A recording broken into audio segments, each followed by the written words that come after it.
Bismillahirrahmanirrahim. Assalamualaikum warahmatullahi wabarakatuh. Alhamdulillahi rabbil alamin wa bihi nasta'in ala umuri dunya waddin. Wassalatu wassalamu ala ashrafil anbiya'i wal mursalin sayyidina Muhammad wa ala alihi wa ashabihi wa man tabi'ahum bi ihsanin ila yaumiddin, amma ba'd. فقال الله تعالى في محكم تنزيله بسم الله الرحمن الرحيم سبحان الذي أسرى بعبده ليلا من المسجد الحرام إلى المسجد الأقصى الذي باركنا حوله لنريه من آياتنا إنه هو السميع البصير. وقال رسول الله صلى الله عليه وسلم Laqitu Ibrahim lailata usriya bi faqala ya Muhammad aqri'i ummataka minni salam wa akhbirhum anna al-jannata tayyibatut turbah adbatul ma wa annaha qi'an wa anna ghirasaha subhanallah walhamdulillah wa la ilaha illallah wallahu akbar. Rawahu Tirmidzi. Sadaqallahul azim wa balaghana rasulullahin nabiyul habibul karim wa nahnu ala dzalika minasyahidin. Hadirin jamaah salat subuh Masjid An-Nur, hamba-hamba Allah yang terpilih pada pagi hari ini, alhamdulillah kita diberikan kemudahan dari Allah Subhanahu wa taala untuk bisa bangun lebih cepat, diberikan kemudahan untuk bisa hadir di tempat ini, diberikan kemudahan untuk bisa melaksanakan kewajiban kita sebagai hamba Allah, yaitu sholat fardu secara berjamaah. Kemudian kita lanjutkan dengan thalabul ilmi yang merupakan kewajiban di dalam beragama. Semoga semua kemudahan dan semua nikmat yang Allah berikan kepada kita, Allah mudahkan pula kita masuk ke dalam surganya Allah Subhanahu wa ta'ala. Hadirin jamaah yang dimuliakan Allah, hari ini menurut hitungan hisab adalah tanggal 27 Rajab, dan menurut pendapat yang masyhur pada tanggal 27 Rajab terjadi satu peristiwa yang dialami oleh Nabi kita Shallallahu Alaihi Wasallam, dan peristiwa itu memberikan dampak yang luar biasa terhadap perjuangan dakwah Nabi Muhammad Sallallahu Alaihi Wasallam, yaitu peristiwa Al-Isra wal Mi'raj. Ada 5 peristiwa penting di dalam sejarah Islam, dan 5 peristiwa itu mempengaruhi perjalanan agama sekaligus juga menjadi parameter kualitas spiritual kita sebagai umat Nabi Muhammad Sallallahu Alaihi Wasallam. Peristiwa yang pertama adalah peristiwa lahirnya Nabi Muhammad Sallallahu Alaihi Wasallam atau miladu Rasulullah Sallallahu Alaihi Wasallam, atau yang sering kita sebut dengan maulid. Peristiwa lahirnya Nabi Muhammad Sallallahu Alaihi Wasallam oleh banyak ulama, termasuk oleh Presiden Ulama Muslim Dunia almarhum Syekh Dr. Yusuf Al-Qardawi rahimahullahu ta'ala, dikatakan sebagai tonggak lahirnya syariat Islam atau syariat penyempurna. Jadi lahirnya Nabi Muhammad Sallallahu Alaihi Wasallam menjadi penanda lahirnya syariat, sehingga tidak tepat jika dikatakan bahwasanya yang lahir pada tanggal 12 Rabiul Awal itu hanya seorang anak manusia biasa. Kenapa dikatakan begitu? Karena yang lahir bukan manusia biasa. Nabi Muhammad Sallallahu Alaihi Wasallam sudah disebut Nabi sebelum beliau dilahirkan. Kenapa? Karena ada wahyunya di dalam Quran surat Shaf. Allah Subhanahu wa ta'ala mengutip ucapan Nabi Isa alaihi salam ketika beliau berdakwah. Wa idh qala Isa bin Maryam ya bani Israila inni rasulullahi ilaikum. Ya, di ayat-ayat awal, kalau nggak salah di ayat yang ke-6 itu Nabi Isa mengatakan, wahai Bani Israel, sungguh aku adalah utusan Allah yang dikirim kepada kalian. Musaddiqan lima baina yadayya minat Taurah, di antara tugasku adalah meluruskan pemahaman dan membenarkan isi dari Taurat. Wa mubasysyiran birasulin, dan menyampaikan kabar gembira dengan kehadiran seorang rasul, ya'ti min ba'di ismuhu Ahmad, yang datang sesudahku namanya Ahmad, sang terpuji. Jadi Nabi Isa mengatakan itu Nabi Muhammad belum lahir. Kalau begitu beliau memang sudah Nabi sebelum lahir. Nabi Muhammad itu sudah Nabi sebelum lahir. Karena ada ucapan Nabi Isa yang mengatakan bahwa setelah beliau itu datang seorang Nabi yang namanya sang terpuji Ahmad. Maka lahirlah Nabi Muhammad Sallallahu Alaihi Wasallam. Bahkan sebelum Nabi Isa, pada masa Nabi Musa alaihissalam, ini kira-kira jaraknya 2000 tahun sebelum Nabi Muhammad Sallallahu Alaihi Wasallam dilahirkan, itu sudah disebutkan di dalam kitab Ulangan pasal 33 ayat kedua. Di dalam kitab Ulangan pasal 33 ayat 2 itu di perjanjian lama dikatakan, ya ingatlah ketika Musa berkata menjelang ajalnya, Tuhan datang dari Sinai, cahayanya menerangi, cahayanya terbit di Seir, dan kemuliaan kerajaan Tuhan itu akan tampak di Gunung Paran. Musa menerima wahyu di Gunung Sinai. Tempatnya masih ada sampai sekarang. Kalau kita ziarah ke sana, ke Gunung Sinai, di situ ada tempat di mana Nabi Musa alaihissalam menerima firman Allah. Di situ ada gereja namanya Gereja Saint Catherine di Gunung Sinai. Nah, di situ ada pohon di mana Nabi Musa mendengar suara sebagaimana disebutkan di dalam surat Toha. Ya, Toha, ya, dikatakan Nabi Musa alaihissalam mendengar suara, innani anallahu la ilaha illa ana fa'budni. Sesungguhnya aku adalah Allah, tidak ada Tuhan kecuali aku, maka sembahlah aku. Innaka bil wadil muqaddasi tuwa, sungguh engkau berada di lembah yang suci bernama Lembah Tua. Itu di Bukit Sinai. Jadi cocok isi dari Ulangan pasal 33 ayat 2 itu dengan surat Toha. Kemudian kata Nabi Musa, cahayanya terbit di Seir. Yang disebut Seir itu adalah Yerusalem. Bahwa Nabi yang lahir di Yerusalem itu adalah Nabi Isa alaihissalam.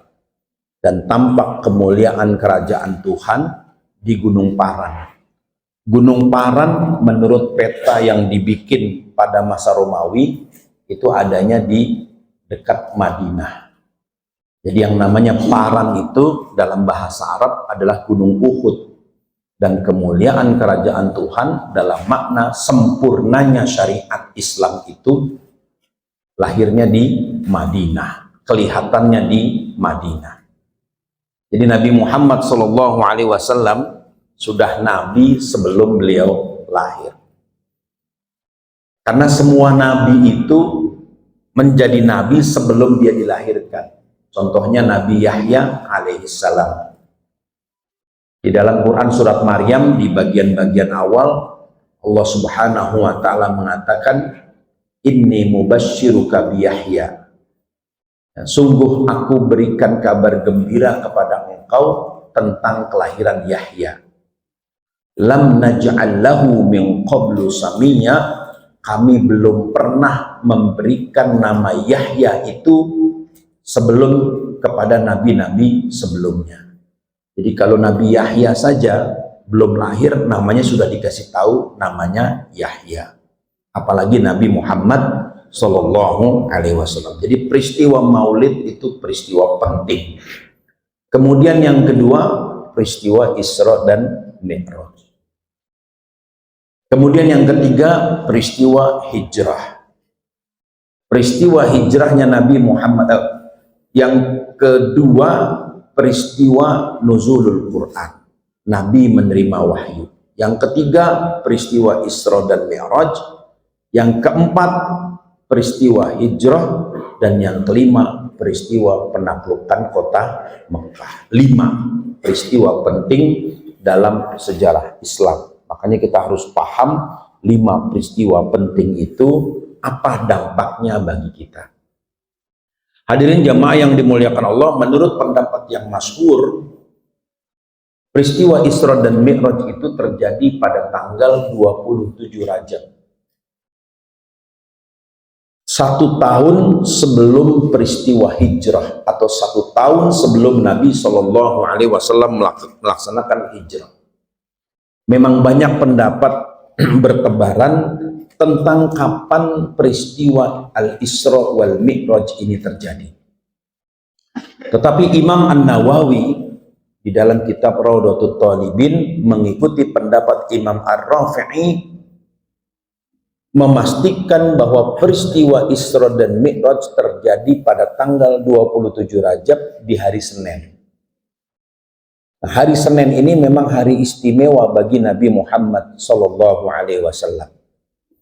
Di dalam hadis Sahih Muslim, Nabi Shallallahu Alaihi Wasallam bersabda, ketika beliau ditanya kenapa beliau berpuasa pada hari Senin, kata beliau, yaumul isnaini yauma wulidtu wa yauma bu'istu wa yauma bu'istu wa yauma bu'istu.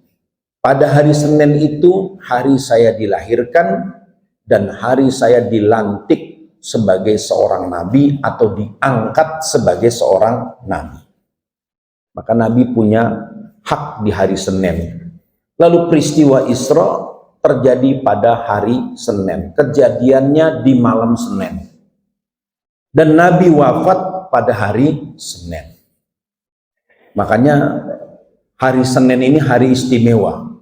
Karena hari itu adalah harinya Nabi Muhammad Sallallahu Alaihi Wasallam.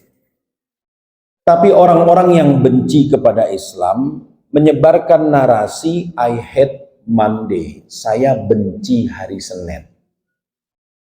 Ya, disebarkan narasi hari Senin adalah hari yang nggak disukain, apalagi anak-anak sekolah, karena hari Senin hari upacara.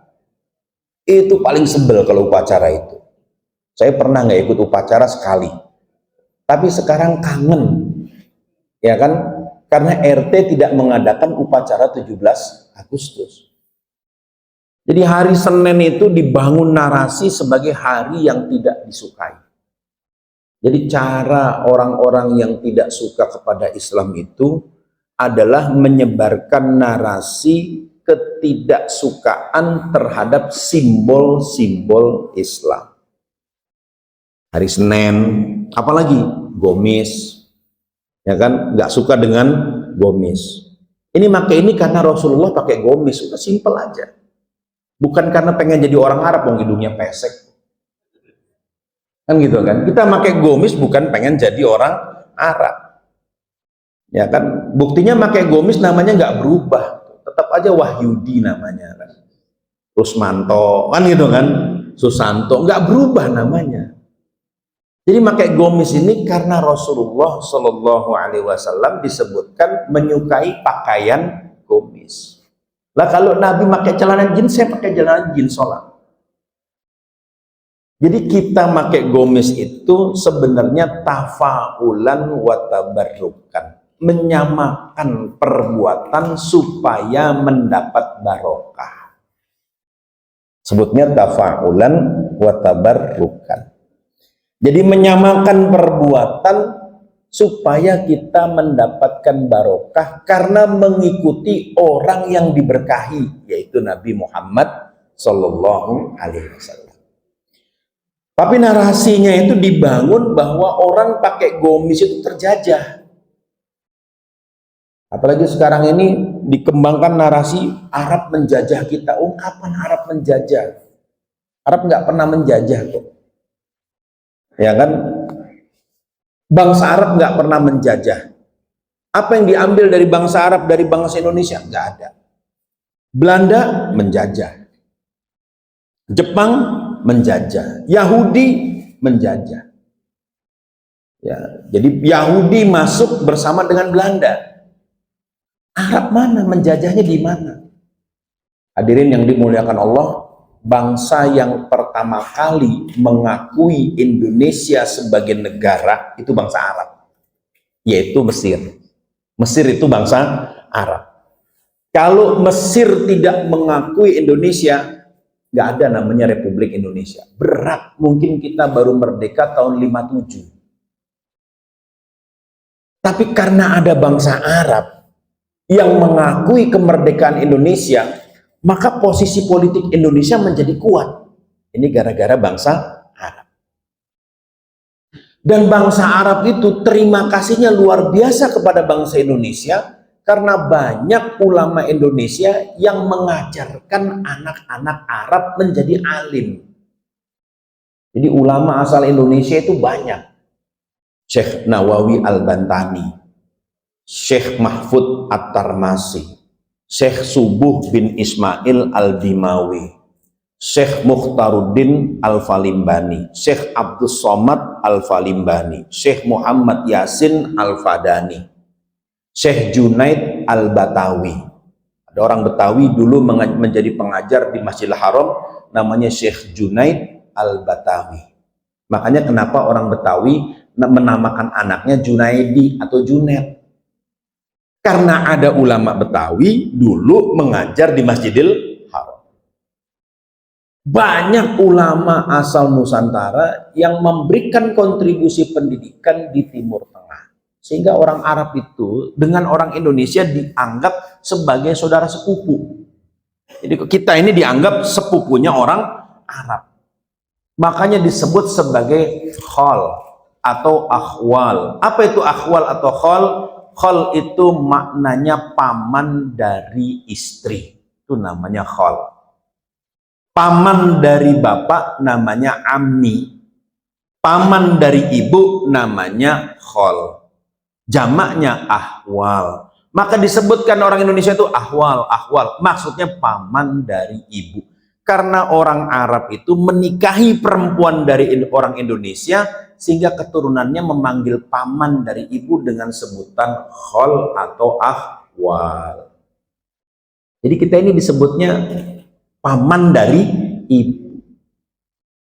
Itu saking dekatnya orang Arab dengan orang Indonesia. Orang Indonesia itu nggak bisa membedakan paman dari bapak dan paman dari ibu. Sebutannya nggak beda, sama sebutannya. Hadirin jamaah yang dimuliakan Allah Subhanahu wa Ta'ala. Jadi peristiwa Isra dan Mi'raj terjadi pada malam Senin. Peristiwa ini terjadi setelah sebelumnya ada peristiwa yang membuat Nabi sedih. Apa yang membuat Nabi sedih? Yaitu meninggalnya dua orang pendukung dakwah Nabi Muhammad SAW, Sayyidah Khadijah, istri tercinta beliau, dan paman beliau Abu Thalib. Khadijah ini luar biasa. Ketika Nabi pertama kali mendapat wahyu, Nabi mengira Nabi itu kena penyakit gila. Itu ada di Sahih Bukhari. Pertama kali Nabi mendapat wahyu, Nabi mengira dirinya gila. Kayaknya saya gila deh. Saya melihat makhluk yang gak dilihat orang. Ini saking polosnya Nabi. Saya melihat makhluk, bertemu dengan makhluk yang orang pun gak melihat makhluk itu.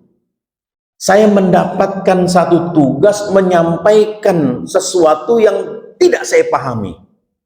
Ketika Nabi menerima wahyu Iqra bismi rabbikal ladzi khalaq, ketika Nabi mendapat perintah Iqra, Nabi mengatakan ma ana biqari, saya tidak pandai membaca. Tidak pandai membaca itu yang pertama memang tidak mengenal aksara Arab. Yang kedua, tidak pandai membaca itu tidak pandai membaca secara mendalam. Karena orang baca itu ada baca lewat, namanya mururul kiram. Ada orang membaca bitadaqquk wat tafahum, membaca dengan kedalaman pemahaman. Ada orang baca Quran, itu baca-baca lewat, makanya disebut yasinan. Kenapa? Karena baca lewat. Kenapa disebut baca lewat? Karena di depannya ada kue-kue yang mau dibungkus. Ini namanya jamaah Columbus. Ya kan? Jamaah kelompok tukang bungkus. Namanya jamaah Columbus. Ya, jadi kalau jamaah Columbus itu baca aja Yasinul Qur'anil Hakim innaka laminal mursalin ala siratim mustaqim tanzilal azizir rahim sampai ayat yang terakhir. Wa subhanalladzi biyadihi malakutu kulli syai'in wa ilaihi turja'un. Bu, itu jangan dibungkus dulu, Bu. Entar ibu-ibu itu belum pada makan, kan gitu kan? Oh iya, kan gitu kan? Kalau bapak-bapak ngincarnya rokok yang ada di gelas. Gitu, itu diincer, diliatin aja tuh kan, sampurna boleh itu kan, gitu kan. Nah, itu yang namanya baca mururul kiram, baca hanya lewat, tidak dengan pemahaman yang mendalam. Karena baca itu dalam bahasa Arab tuh ada dua, ada tilawah, ada kiroah. Tilawah itu tadi kita dengar bacaan imam, itu namanya tilawah. Ibu-ibu biasa baca Yasin, itu namanya tilawah. Baca membunyikan huruf-huruf, itu namanya tilawah. Tapi kalau kiroah itu baca dengan kedalaman pemahaman. Jadi Nabi SAW dapat perintah itu berat banget, karena nggak pernah baca, nggak pernah berguru, tiba-tiba disuruh iqra. Berat banget. Maka Nabi mengatakan ma'ana biqari, itu kejujuran beliau. Saya nggak ngerti apa yang harus saya baca. Ma'ana biqari. Jadi syarat orang untuk belajar ilmu yang pertama itu adalah jangan sok tahu. Syarat pertama merasa tidak tahu dulu. Saya nggak tahu. Ya kan, kata Caimin, saya nggak tahu. Dan saya pun nggak pernah diberitahu. Sampai hari ini saya pun juga nggak tahu. Kenapa saya nggak tahu? Kan gitu kan, ada itu kan gitu kan. Terus terang saya juga nggak tahu kan gitu. Jadi Nabi itu mengatakan tidak tahu karena keluguan, karena kepolosan beliau. Memang nggak tahu. Ini apa yang harus saya baca? Maka kemudian ditegaskan Iqra bismi rabbikal ladzi khalaq. Itu ada penegasan di situ, kata Syekh Abdul Halim Mahmud, Syekhul Azhar pada masa lalu di tahun 70-an. Seorang ulama besar, Syekh Dr. Abdul Halim Mahmud. Beliau mengatakan, ketika Nabi SAW merespon perintah Iqra dengan ucapan ma'ana biqari, saya tidak pandai membaca.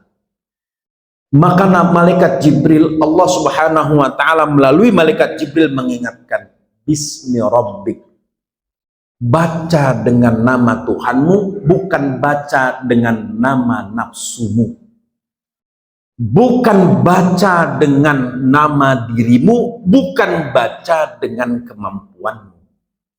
Baca dengan nama Tuhanmu artinya pasrahkan semua urusan kepada Allah, mintalah bimbingan Allah, maka kamu akan paham apa yang kamu baca dan apa yang harus kamu lakukan.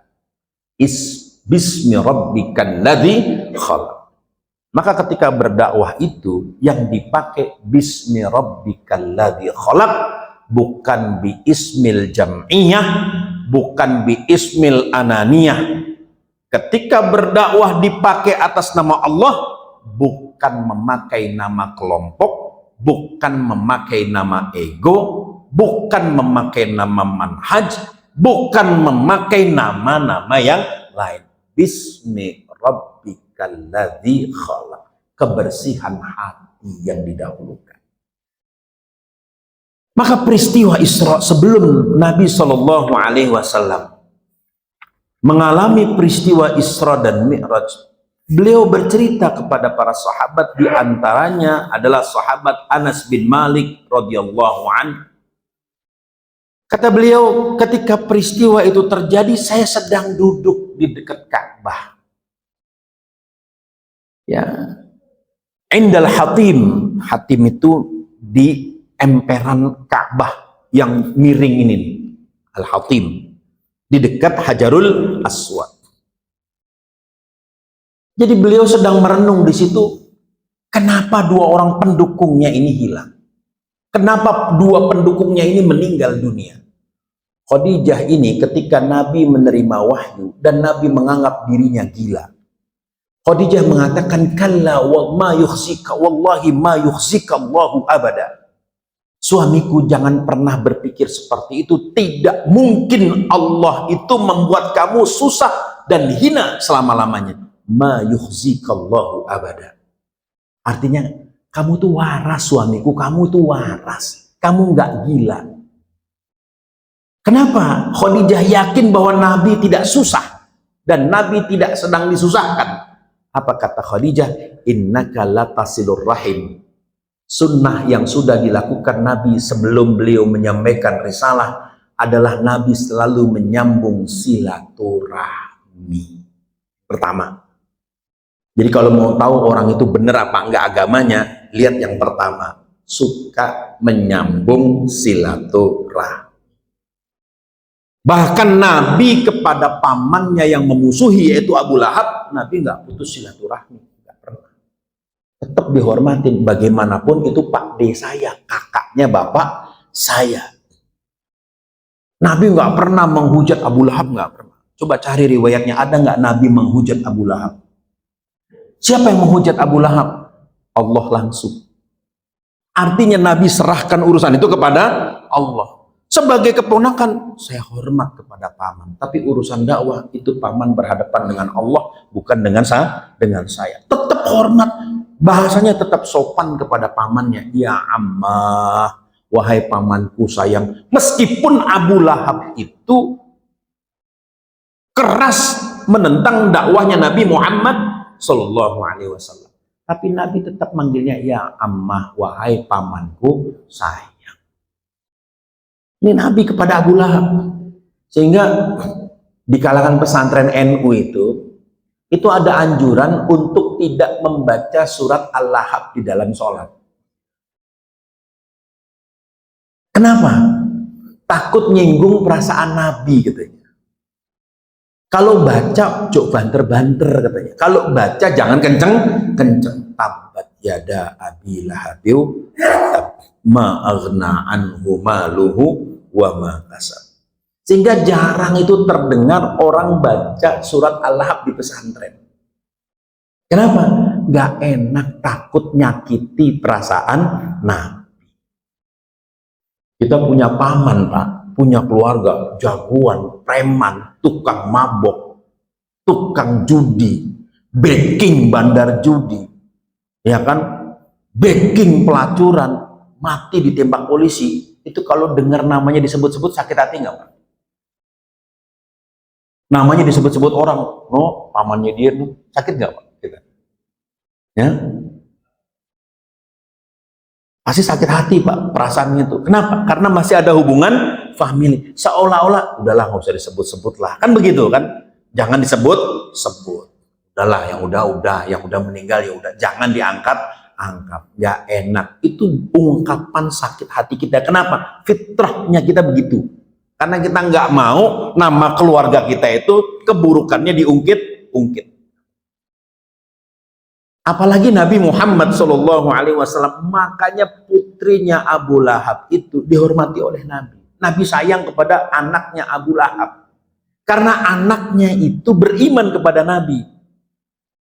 Jadi Nabi seperti melupakan dulu bapaknya pernah memusuhi Nabi. Nah, Nabi itu silaturahmi rajin. Innaka latasilur rahim, kata Khadijah, kamu selalu menyambung silaturahmi. Wa tahmilul kalla, dan kamu selalu menanggung beban orang susah. Orang yang memang nggak mampu ngapa-ngapain, nggak punya apa-apa, kamu selalu tanggung bebannya. Menanggung beban anak yatim. Wa taksibul ma'dum, menolong orang yang kesusahan. Orang minta tolong ke Nabi pasti dibantu. Walaupun Nabi juga layak dibantu. Nabi itu begitu. Nabi itu punya sifat wa yu'siruna ala anfusihim walau kana bihim khasasah, seperti disebut dalam surat Al-Hasyr. Nabi selalu mendahulukan kepentingan orang lain meskipun Nabi susah. Dalam urusan duniawi, mendahulukan kepentingan orang lain, dalam urusan duniawi, mendahulukan kepentingan orang lain itu diperintahkan.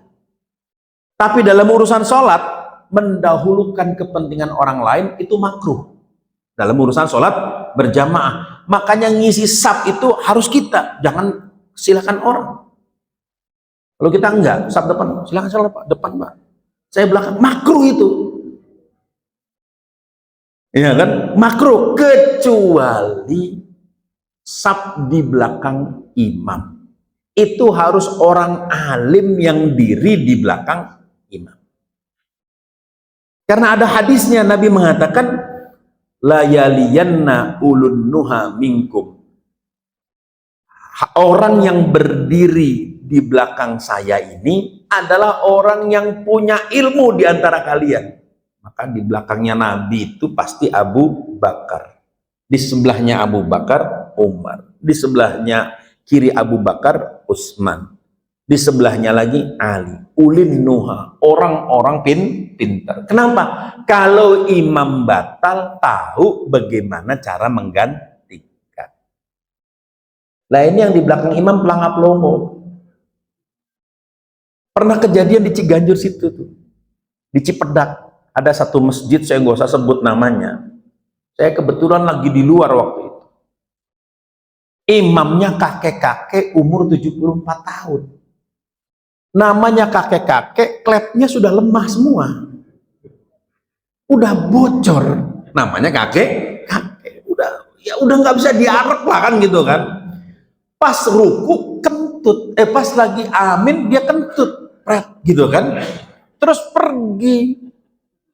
Karena dia sadar dia kentut, dia batal, maka dia berwudu. Lah ini jamaahnya nanya, Kong mau kemana Kong? Kong kok kita ditinggal Kong?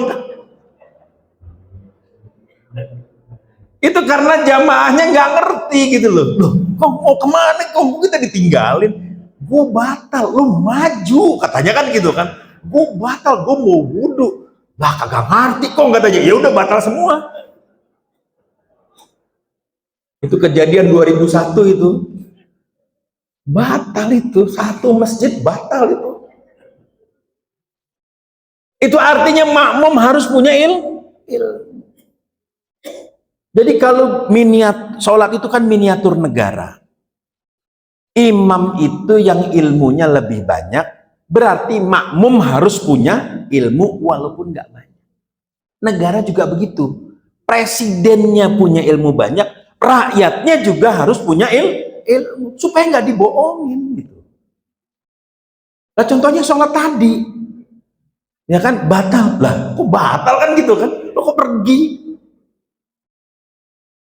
Nah saya juga nggak ngerti dari mana itu sunnahnya orang aturan kalau orang ngikut jadi makmum dia tepuk pundaknya imam. Itu dari mana itu?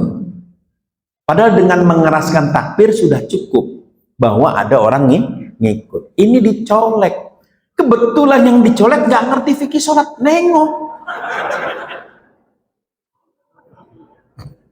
Begitu ditepuk, orang lagi sholat pakai nyolek-nyolek. Karena dia nggak ngerti.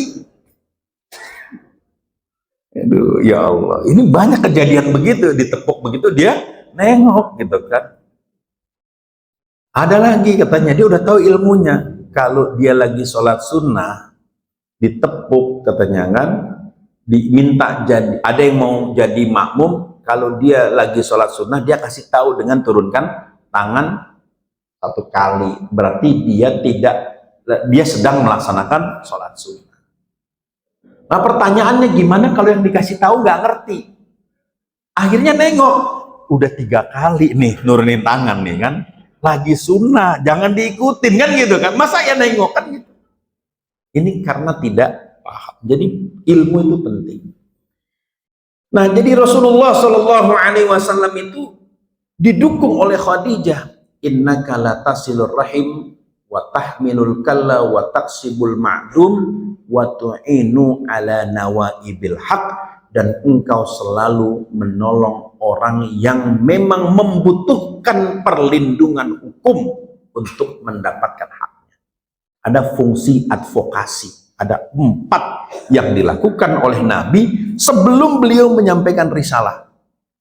Nyambung silaturahmi, menanggung beban anak yatim, menolong orang kesusahan, lalu kemudian menolong orang untuk mendapatkan haknya. Gak mungkin Allah bikin kamu susah. Jadi 4 ini rupanya yang bikin hidup kita gak susah. Nyambung silaturahmi. Yang pertama itu. Nah kemudian ketika Abu Thalib meninggal dunia, Nabi sedih, Khadijah meninggal, Abu Thalib meninggal. Maka Nabi merenung di depan Ka'bah. Lalu datanglah, kata Nabi SAW, dua malaikat yang menampilkan dirinya sebagai manusia, tapi Nabi tahu ini adalah malaikat. Kemudian dibelah dada Nabi Muhammad SAW sampai Nabi memperlihatkan bekas belahan dadanya itu, seperti ada garis di dadanya, dibuka nih tuh bekasnya. Kalau kita begitu dilihat bekas ini operasi jantung kan gitu kan, itu habis Isra juga itu, karena operasinya malam-malam. Nih lihat ya kan, diperlihatkan itu, lalu dikeluarkanlah darah hitam dari dalam hati beliau, dicuci dengan air Zam-Zam.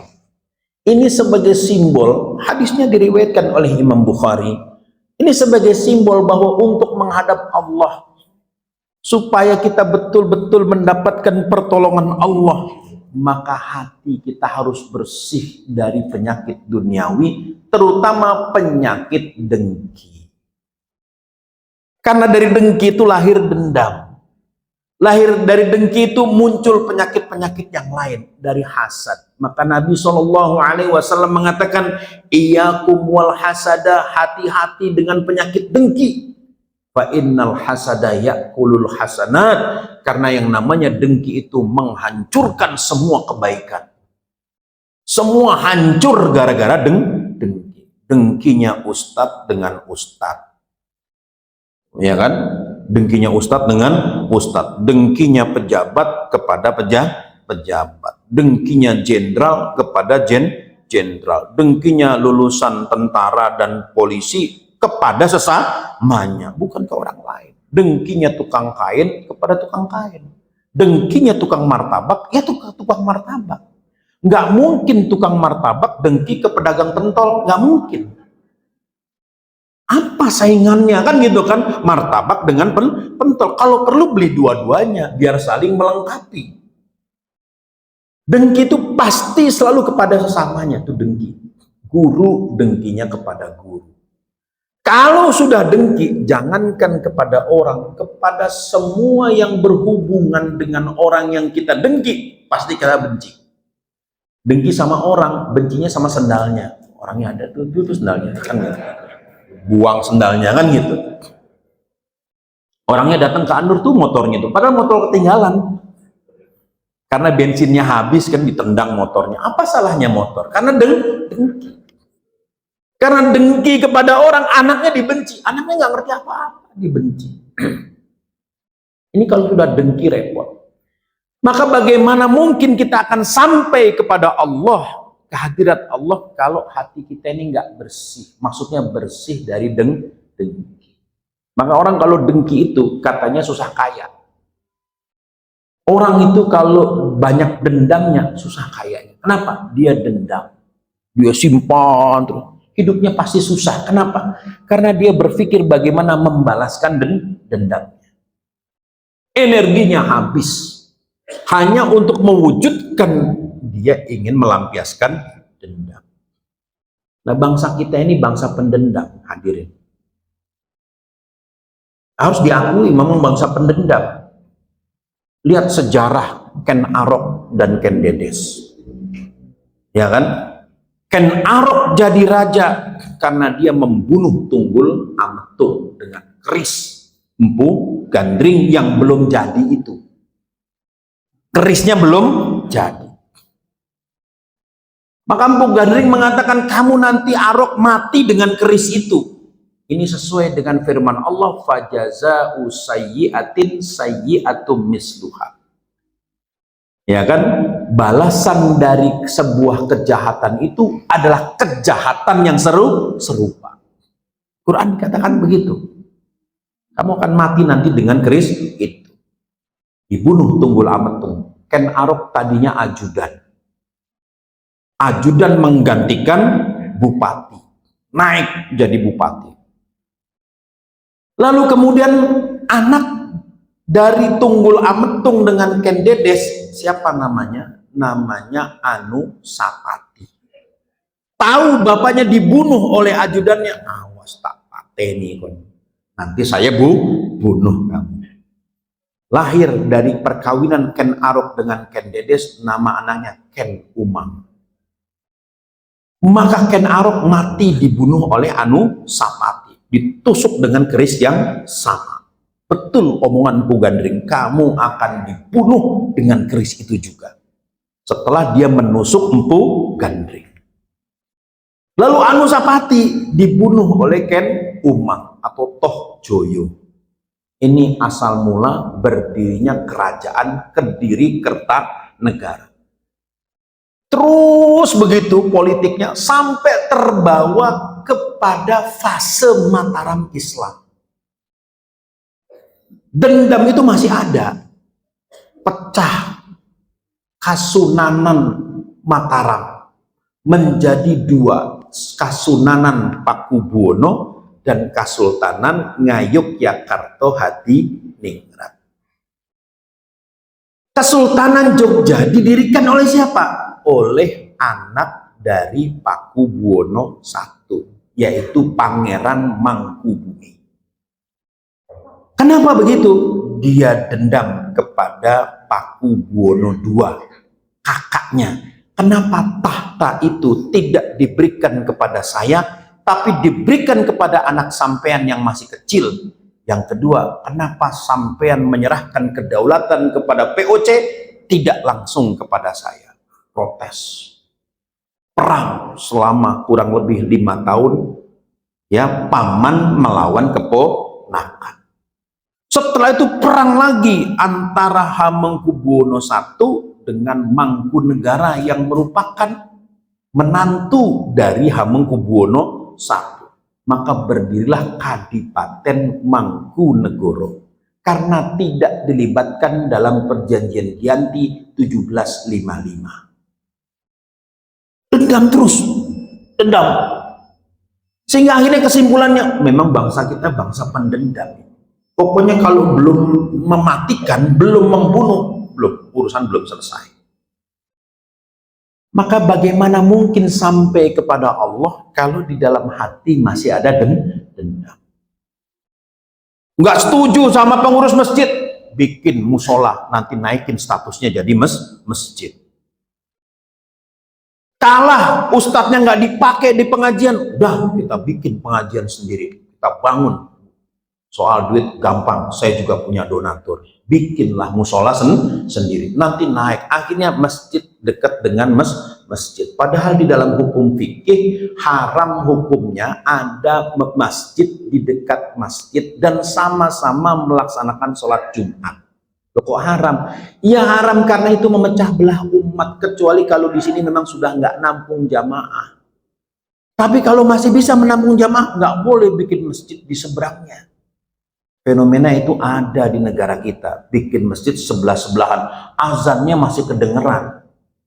Kecuali kalau azannya udah nggak kedengeran, bikin lagi masjid baru. Kenapa? Nggak kedengeran azan dari sana. Kalau dari sana masih kedengeran, maka kita wajib sholat di tempat itu dalam rangka menjaga persatuan. Hadirin jamaah yang dimuliakan Allah, kemudian Rasulullah SAW setelah dibersihkan, beliau berangkat. Ini disebutkan di dalam Quran surat Bani Israel atau surat Al-Isra ayat pertama. Subhanalladzi asra bi'abdihi laylam minal masjidil harami ilal masjidil aqsa alladzi barakna haulahu linuriyahu min ayatina innahu huwas samiul basir. Maha suci Allah. Kenapa diawali dengan kata subhana? Ini menarik. Awal dari surat Al-Isra adalah perintah untuk bertasbih. Akhir dari surat Al-Isra ayat 111 itu juga perintah untuk bertasbih. Wa qulil hamdulillahilladzi lam yattakhidh waladan wa lam yakul lahu syarikun fil mulki wa lam yakul lahu waliyyun minadh-dhulli wa kabbirhu takbira. Akhir perintahnya takbir, awal ayatnya tasbih, akhir ayatnya takbir.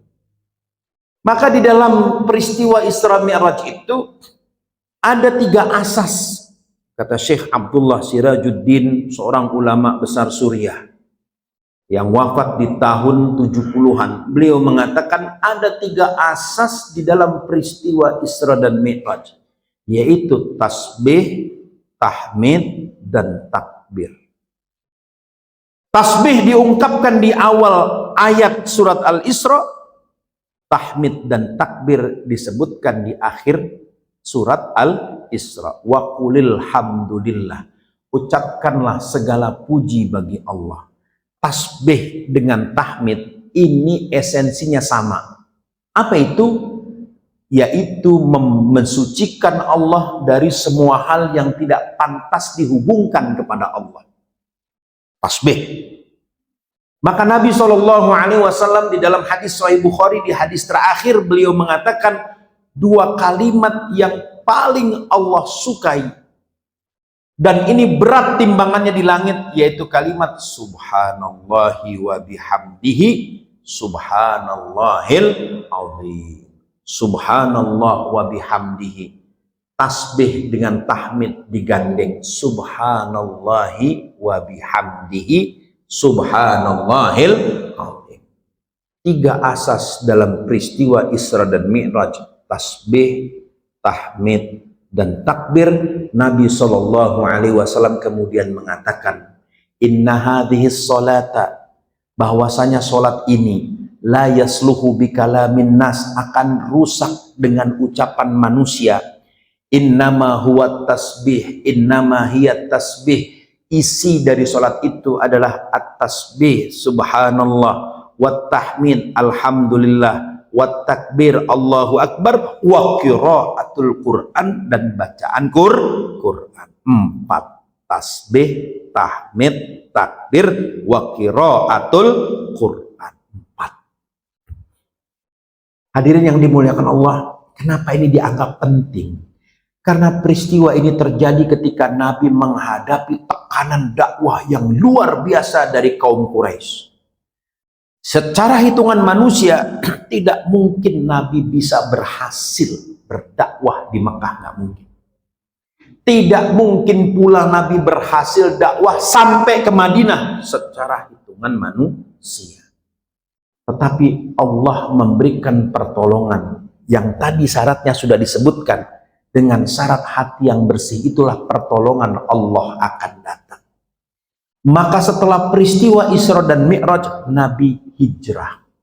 Dan peristiwa hijrahnya juga luar biasa, karena Nabi dikepung oleh 12 pemuda Quraisy di rumahnya, dan gak mungkin Nabi bisa keluar. Tapi kebersihan hati itulah yang membuat Nabi bisa keluar, karena dengan kebersihan hati itu pertolongan Allah itu dah. Jadi hati yang bersih, ruhiyah yang bagus. Maka di antara sebab bagaimana umat Islam bisa bersatu, itu kalau rohaninya benar. Rohaninya benar itu dari mana? Kalau tidak ada dendam dan dengki kepada sesama muslim. Karena ada ayatnya di dalam Quran surat Al-Hasyr ayat 10. Allah Subhanahu wa taala berfirman, walladzina ja'u min ba'dihim, dan generasi yang datang sesudah generasi sahabat, yaquluna, mereka selalu berdoa, rabbana ighfir lana wa li ikhwanina, ya Allah ampunilah semua saudara-saudara kami, alladzina sabaquna bil iman, yang telah mendahului kami di dalam iman ini dan mereka sudah meninggal dunia. Wala taj'al fi qulubina ghillan dan jangan engkau diamkan, engkau jadikan di dalam hati kami ini ghillan, perasaan membenci. Siapa? Lilladzina amanu, kepada sesama orang yang beriman. Rabbana innaka ra'ufur rahim, ya Allah engkau yang maha lembut, engkau yang maha berbelas kasih, dan engkaulah yang maha pengasih. Maka untuk bisa supaya kita tidak benci kepada sesama orang yang beriman, kita membutuhkan sifat ra'uf, gampang belas kasih kepada sesama orang Islam, meskipun beda ormasnya. Saya dengan Pak Arif, saya NU, Pak Arif Muhammadiyah. Yang saya lihat bukan ormasnya, Pak Arif Muslim umat Nabi Muhammad. Maka umat Nabi Muhammad berhak untuk mendapatkan belas kasih dari sesama umat Nabi Muhammad. Nggak usah lihat ormasnya, karena ormas bicara kepentingan politik, itu bicara berapa tambang yang dia dapat. Kalau itu udah dengki bawaannya. Ya kan, kata Muhammadiyah, saya yang pinter manajemen kok cuma dapat 50.000 hektar. Lah itu yang nggak pinter organisasi, nggak pinter ngatur duit 200.000 hektar. Apa nggak brodol itu? Kan gitu kan. Sampai sekarang juga NU-nya nggak bisa ngolah tambang. Kenapa? Karena cuma ada tambang plastik yang bisa dia olah. Itu kalau kita bicara dunia, tapi bicara bukan itu. Rofahnya sebagai sesama umat Nabi Muhammad. Yang dilihat itunya, bukan ormasnya. Kalau ormas, ya pimpinan ormas dimanapun ingin membesarkan ormas. Tapi kita sebagai umat Nabi Muhammad, yang ingin kita lihat agama ini yang besar, bukan siapa yang membesar. Jadi makanya setelah Isra dan Mi'raj makin kuat dakwah Nabi. Dituduh gila, nggak masalah kata Nabi. Sampai dikatakan wan najmi idha hawa ma dhalla sahibukum wa ma ghawa. Itu saudara kalian Nabi Muhammad tidaklah sesat dan juga dia nggak gila dengan peristiwa itu. Kata Nabi, bodoh amat mau dibilang apa? Kenapa? Yakin Allah yang nolong.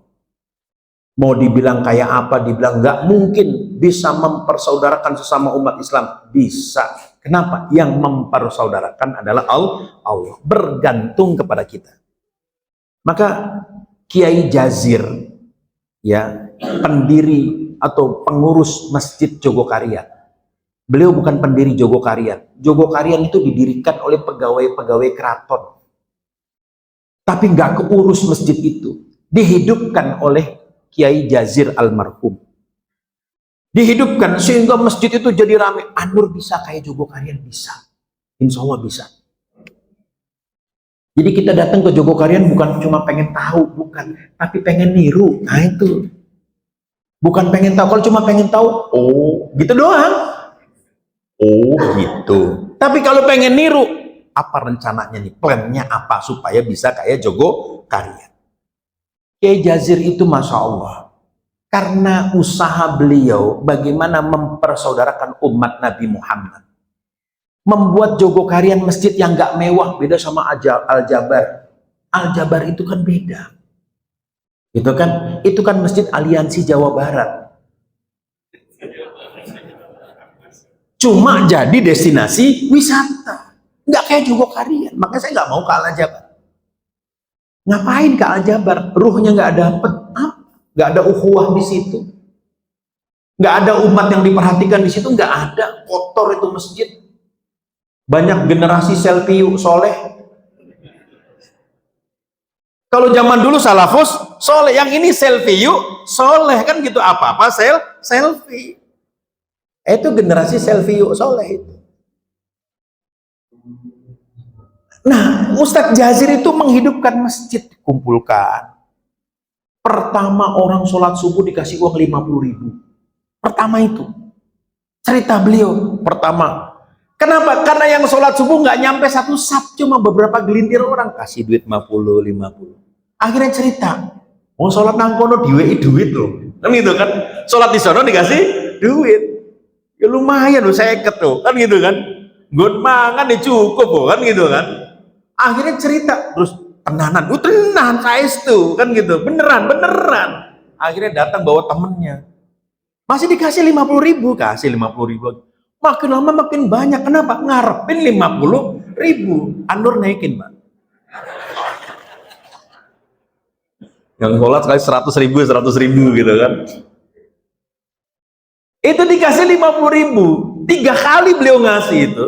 Begitu yang keempat dikasih tahu, kita sholat itu bukan ngarepin duit, tapi ngarepin ridho, ngarepin barokah. Oh, apes tenang kan gitu kan.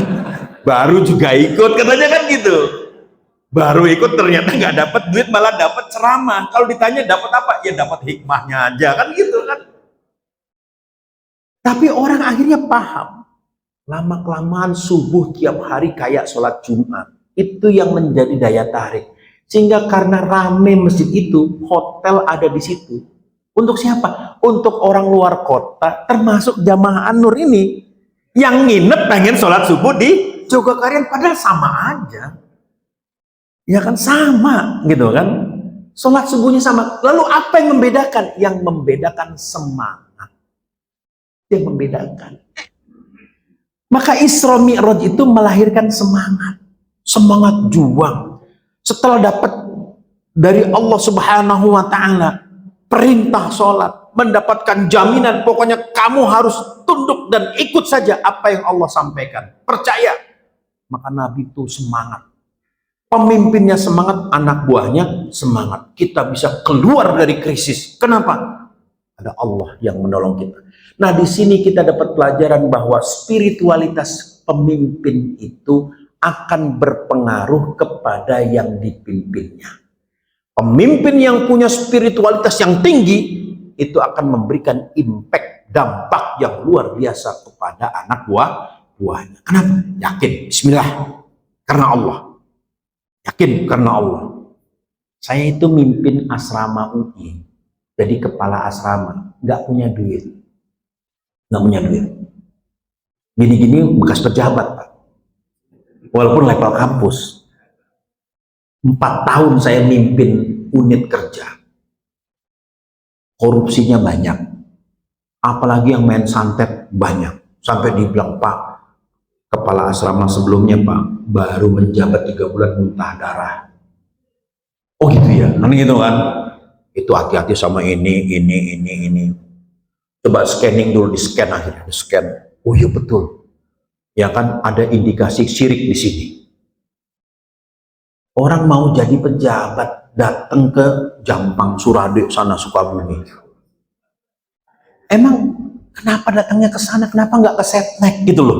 Kok datangnya ke Jampang, Surade? Kalau ke Setnek banyak ajudan, banyak pengawal. Kalau di sana nggak ada, Pak. Cukup bawa ayam bekakak, katanya gitu kan. Pokoknya jadi Pak pejabat. Allahu Akbar. Dah 3 bulan saya nggak muntah darah, muntah duit, ya kan? Muntah duit. Kenapa muntah duit? Rupanya mentalnya cuma satu, pengennya dikasih baru mau kerja. Udah nggak apa-apa, kasih beras, ya kan? Kasih apa lagi? Kasih hadiah lebaran, kasih sebelum puasa, baru kerja semangat. Habis itu baru pecutin. Ketika ditanya, Pak, kok bisa begini Pak? Dulu nggak pernah yang dulu begini, dulu nggak pernah nggak begini, dulu nggak begini. Semua pertolongan Allah. Cuma satu saya bilang, kalau kita mau berkah, sholat jangan ditinggal. Karena rupanya pegawai saya banyak yang ninggalin sholat. Males sholat. Bahkan Ramadan nggak puasa. Tapi buka puasa bersama ikut. Saya pertanyaan, laparnya di mana gitu kan? Ausnya di mana? Wong tadi nyebat kok, nyebat kalau anak sekarang bilang nyebat. Ngudut, nyebat. Wah kan gitu. Jam 1 kok bau gudang garam nih, kan gitu kan? Karena saya tuh prinsipnya itu kan jisamsu gudang garam, nggak nafsu luar dalam. Akhirnya spiritualitas kita bangun, sholat berjamaah, dikasih tausiah, puasa diajak, Ya kalau nggak puasa ya nggak apa-apa, berarti ente gila. Gitu aja udah. Saya cuma ngomong gitu.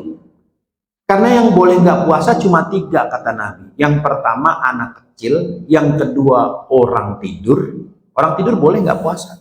Tidur kok puasa. Ada orang tidur ngelindur makan, ada nggak Pak? Ada. Mungkin belum, kalau bilang nggak ada mungkin belum ketemu kan gitu kan. Ya tidur, ya namanya tidur kan boleh nggak melaksanakan kewajiban, namanya tidur.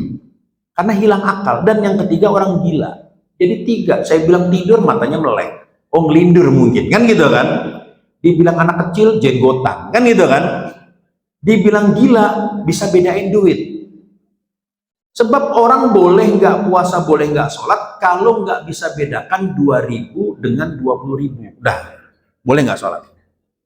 Jadi kalau dikasih 20.000 dia buang, 2.000 diambil. Nah itu berarti boleh nggak sholat. Atau dia buang uang segepok, saya udah nggak butuh duit ini, kan gitu kan. Dia nggak butuh duit, dikasih uang dia buang. Gitu kan. Ya, itu cuma orang gila yang nggak butuh duit. Akhirnya pelan-pelan mau. Jadi spiritualitas itu penting.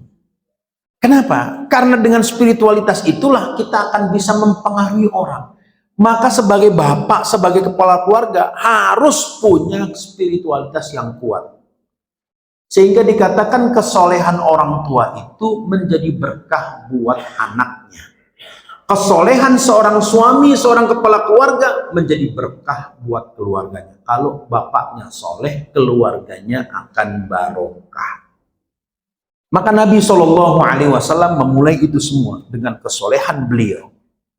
Beliau paling taat sehingga beliau selalu mengatakan inni atqakum lillah, inni atqakum wa akhsyakum lillah. Saya ini orang yang paling takwa dan orang yang paling takut kepada Allah di antara kalian semua. Saya yang paling takwa. Untuk menegaskan keteladanan bahwa beliau walaupun sebagai seorang nabi yang sudah diampuni dosa sebelum dan sesudahnya, masih tetap takut kepada Allah. Ini pelajaran dari Isra dan Mi'raj. Maka setelah peristiwa Isra dan Mi'raj ada hijrah. Setelah hijrah Nabi menghadapi perang Badar. Ujian pertama ketika Nabi mendirikan masyarakat di Madinah, ujian pertama adalah perang Badar. Perang Badar itu terjadi pada bulan Ramadan dalam keadaan puasa. Kenapa bisa menang? Spiritualitas itulah yang membuat Nabi menang. Mentalitas itu yang membuat Nabi menang. Coba kita lihat bangsa kita problem dengan mentalitas. Dari mana taunya? Timnas. Kenapa harus bule diambil jadi pemain timnas? Dulu kita pra Piala Dunia tahun 1985, sebelum Piala Dunia Meksiko tahun 86, pelatih timnas kita orang lokal, Sinyo Aliando dari Flores. Pemainnya Dede Sulaiman, penyerang, Bambang Nurdiansah, sayap kiri Zulkifli Lubis, gelandang tengah Robi Darwis. Betul kan? Iya kan? Kipernya Hermansyah. Betul nggak? Lokal semua. Zulkifli Lubis cebol, pendek, tapi larinya gesit.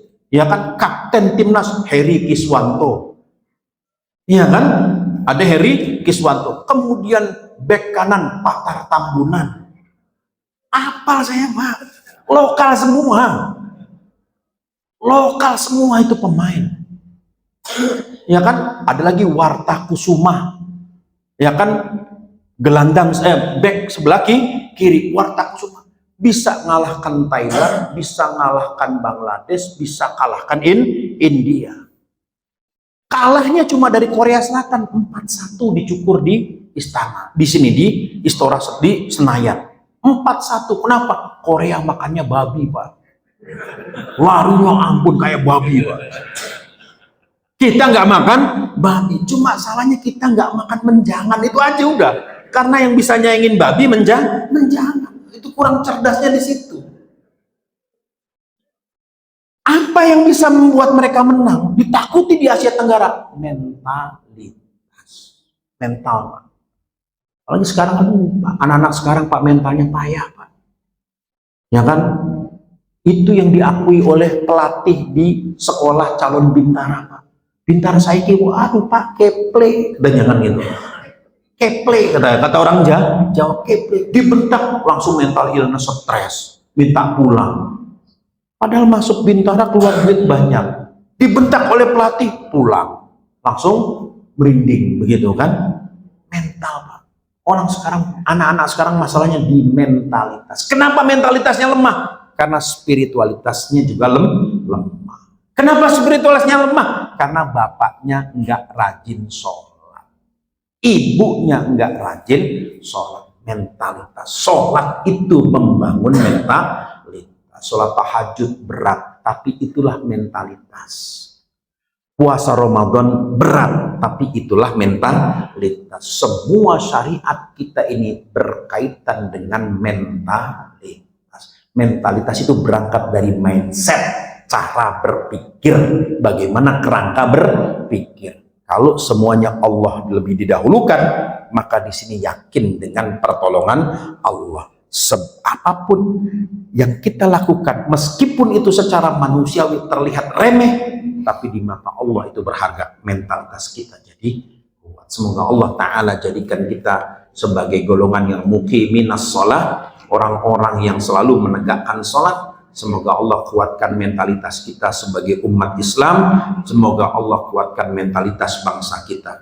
Allahumma anfa'na bima 'allamtana wa 'allimna ilman yanfa'una wa na'udzubika min ilmin la yanfa'una. Allahumma hdina bihudak waj'alna mimman yusari'u fi ridha wa la tuwallina waliyan siwa wa la taj'alna mimman khalafa amraka wa 'asab. Hasbunallah wa ni'mal wakil, ni'mal maula wa ni'man nasir.